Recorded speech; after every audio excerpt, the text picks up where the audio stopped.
Hello, and thank you for tuning in to this special edition of Home TV.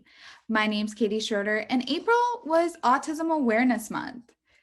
I sat down with the Hope Network out of Lansing to talk about autism awareness so the community can be more educated to support those with autism, not only in April, but throughout the remainder of the year. First, go ahead and introduce yourself and your role. Yeah. So my name is Wes Green. I'm the Associate Clinical Director for the Hope Network Center for Autism in East Lansing. And I overall, more like credentialing wise, I'm a BCBA, which is a board certified behavior analyst. It's also something that you have to be licensed in the state of Michigan. So I'm also licensed as a behavior analyst as well. Okay. So what made you want to get involved with the Hope Network? Well, I'm from the Lansing area, so I had heard of them. And my little brother, well, he's not little anymore, but my younger brother, he has autism. And so I've grown up with him going through therapies since I was about 7. He's about 4 years younger than me. So it's a name that I had heard around. And when I was applying to move from California back to Michigan, it was one that had opened up. And I've heard good things about them. So I figured, why not give it a shot? Yeah. And can you talk a little bit about the Hope Network for those that aren't familiar with it? Yeah, so for the Center for Autism specifically. Yes. Yeah. Okay. So we are an autism center. Our specific location has a diagnostic clinic with it. So it's in partnership with MSU and Blue Cross Blue Shield. So kids can come in. We have it open every Wednesday. They can have a team. I believe it's a neuropsychologist, a physician, and I'm looking off the top of my head, but we have a team that will sit down and do different assessments with them. Oh, speech and language pathologist, sorry. So it's a whole diagnostic team that can come in, get the official diagnosis for autism, and then that's works really well with us because us being an autism center, then we're kind of the follow-up to that. So after they get diagnosed, then they can be referred to us. And then when they come to us, we have a combination of in-center and in-home services.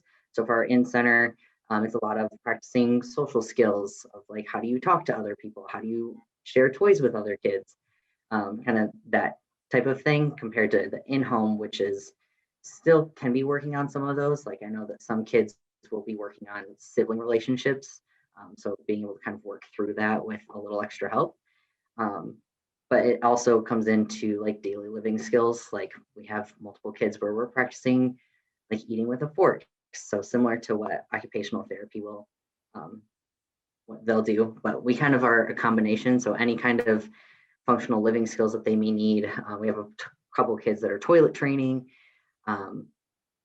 those social skills, and then any kind of, call it maladaptive, you'll hear problem behavior too, but anything that we want to reduce, then we also practice that. So that all comes in with combining whatever we want to reduce with something that we can teach to replace it. Yeah. So how is somebody diagnosed with autism for those who don't know? So that's where a group of different people on the team kind of come in, so they can go across all of their different areas of expertise. And it basically comes down to if they have a deficit in social skills, communication, and or repetitive behavior. So usually you hear that as like stimming or stereotypy. But there's a couple different things that kind of fall into those 3 categories. But that's where when we go in to do our treatment, then we have to fit it into those core deficits of autism. Sometimes you'll also see where it's like difficulty with being flexible. So that will kind of combine in there as well. So it's a team of at least 3 different people. I know that they gather in the conference room, they kind of chat about it if they fit under those 3 deficits. But yeah. Yeah. So what are some struggles people face with autism? I know you kind of mentioned a little bit of them, but if you want to kind of go into a little bit more detail with that. Yeah, so usually with the younger kids, typically the youngest that you see diagnosed is right around 2 years. The deficits that they tend to see with different kids that do have autism, it typically starts around a year and a half, 2 years. But the younger kids, it's a lot of having a very hard time tolerating different changes, whether that be a change in the routine, which is kind of a classic sign of autism, or it could be any kind of changes with like having to share a toy. If a toy is not available to them, that's usually kind of where you see it with younger. And then as they get older is where you start to see more of the social skills coming in. So maybe not having an understanding of different social cues. So sometimes you have to teach like what body language looks like and what someone might look like if they're getting bored with the conversation. Or it could come into just being able to have conversations. So even that small talk, which you kind of have to be able to get through your day, that's just very difficult for some people. So that's where it comes in. So it kind of builds into there. We also have ages up to 21. So once you get closer to like teenage, 21 years old, then it's working on what are the skills that you're going to need to be independent when you're either like living on your own. So we can teach budgeting because it's some of those like bigger picture things that autism can make it a little bit more difficult to work through. So as much as you want to be able to just live on your own right now, spend your money when you get it, then you're going to have to learn how to apply that in the future too. Yeah. What kind of misconceptions or stereotypes are there around like autism? I think for the most part, I see is people not thinking that they're as capable of doing the same things as what neurotypical people or people that don't have autism are able to do.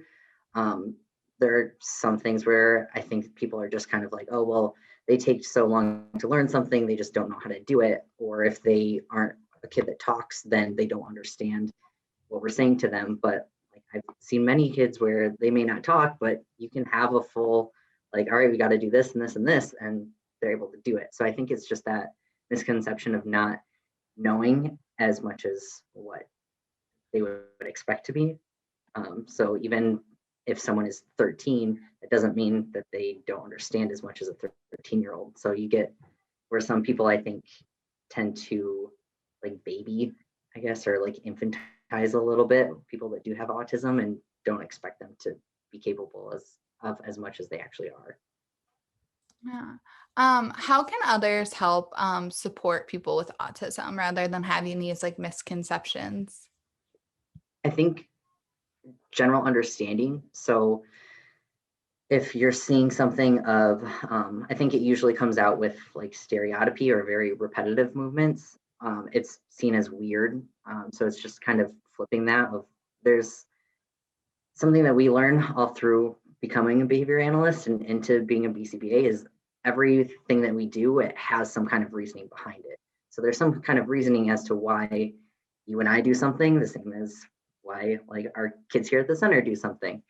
So I think having that kind of understanding that people may function a little bit different from you, but that doesn't make it wrong. Yeah. Has the government or like the local community implemented anything to help those living with autism that you know of? Yeah, so I know that back in, oh gosh, it's probably been about 9, 10 years now. There was a whole shift in the insurance legislation. So before insurance, like private insurance wasn't required to cover autism under the services, but now they are. So I think that's been a big boom to where we've been able to use ABA or applied behavior analysis that we use in the center to be able to reach a lot more kids. Some kids, they just need that little extra oomph. And then once we're able to get them there and give them a little extra oomph, then they kind of sail through the rest of it and they don't need us anymore. They go into their schools kind of as usual neurotypical kids would. So I think that's been a pretty big shift that I've seen personally, especially because that law then allowed my brother to get services. So that's how I got involved in the whole field. But then I've also seen an increase in just kind of that awareness side of like, I don't remember exactly where it was, but I saw that there was somewhere where they're having different classes. So people that are BCBAs or I think I saw one where it was like a parent with autism that teamed up where they were able to go in and meet with first responders and kind of explain to them, this is what autism looks like. This is where it could come up when you're on the job, and kind of like how to continue from there, because you got to have a little bit different approach with people who may be on the spectrum compared to others. So I think that kind of awareness part is where it's starting to come in. And then I've also seen a little bit of a shift in being more accepting to doing some kind of like job placement for those with autism. So I've seen more of like, sometimes it's with a help. So it would be like a job coach to be able to go in with them to do just what any other kind of person would do as a job. So being able to incorporate them a little bit more into the employment circle, because a lot of people with autism, once they get older, like they do want to do all those kind of usual things of like, yeah, I want to get a job, I want to live on my own. Sometimes they just need a little extra help with it. And I've seen businesses being more open to taking on those opportunities for them. Yeah. So when you talk about like the spectrum and like I know that there is also like sensory things that can be done to like kind of help people with autism. Can you talk just a little bit about like the spectrum and like the sensory things, just for those who like aren't familiar with it at all? Yeah, so the spectrum refers to the fact that autism, it's autism spectrum disorder. So as much as you hear about this person has autism, they're what makes them have that autism diagnosis could be completely different from what someone else does. So that's why it's the spectrum of, there's so many differences with different people. And I think that kind of plays into the misconception part that you were talking about before, where something that I heard all through grad school is, if you've met one person with autism, then you've met one person with autism. Congratulations. So just acknowledging the individuality within that is kind of where the spectrum's coming from, is there's just, it's all over the place. It's not necessarily one pocket. The sensory component is something that is pretty common. Sometimes it'll be that they're more sensitive to the sensory things, which basically means that any kind of like lights, different taste, any of those five senses. Usually you hear like loud sounds, and lights, I think, are the most common things that you hear about. It's the amount of that sense or that like thing that's going on. We call it just stimuli. So just the things around you in the environment. The amount of that is, it seems fine for us, like we can kind of go about our daily life, but for some people that's too much. So it'd be the same as if you walked into a room and the lights were way too bright. It's kind of hard to go about your normal day to day with that, but like our kind of normal amount of light could be really intense for someone else. So that's where the sensory portion comes in. You see quite a bit of like the sensory component playing into the other parts. So you may see kids where they'll have like something to chew on, and it's just kind of like adding into, they need that kind of like chewing motion, kind of plays into sensory. Some kids are very sensitive to touch, so they really like tight squeezes, or they may not like to be touched much at all. So that's where you'll see some of those, like weighted blankets are really common for kids with autism, because it adds in that extra weight on them, just like it would any other person. Sometimes it feels a lot better. So I know there's kind of a variety of different sensory techniques going on. With us, we kind of use it based off of if that specific behavior that we're seeing is because of a sensory thing. So I know that some kids, they'll start crying if it's a really loud room, but it's just because it's a really loud room, and to them it may be especially loud. So that's where we would just go in and kind of teach them, like, if it's really loud, then we can go somewhere else, or like ask someone to turn down a video, things like that. And then why is it important for people to educate themselves on autism? I know you kind of talked a little bit about that, but just like specifically, like point blank, like what is like the importance of like everyone being kind of educated on people that may be on the spectrum? Yeah, I think the key part is that the understanding piece of, you have to have some kind of an understanding, but it also comes down to have like being able to respect people that are different from you. So sometimes there are parts where someone with autism is a little bit harder to understand. but you have to put in that effort, so then you can have like a full respect. So you can give the respect, but then you can also give it back as well. Yeah. So for people that want to be more educated on autism awareness, not only just now because it's Autism Awareness Month, but further into next month and every single day, how can they get educated? Like, what sources would you recommend them seeking out to get educated? Yeah, there's, gosh, I can't remember. I know that there's a couple different like autism groups that you can ask or go into. Like I think the Autism Society is one. Um, Honestly, any kind of like autism center around. So like I know that if someone called us, then I would be happy to answer their questions that they may have. Um, I think it's also pretty prevalent. I think it's one of the most common developmental disorders or out there. It's like 1 in 54 people have a diagnosis of autism now.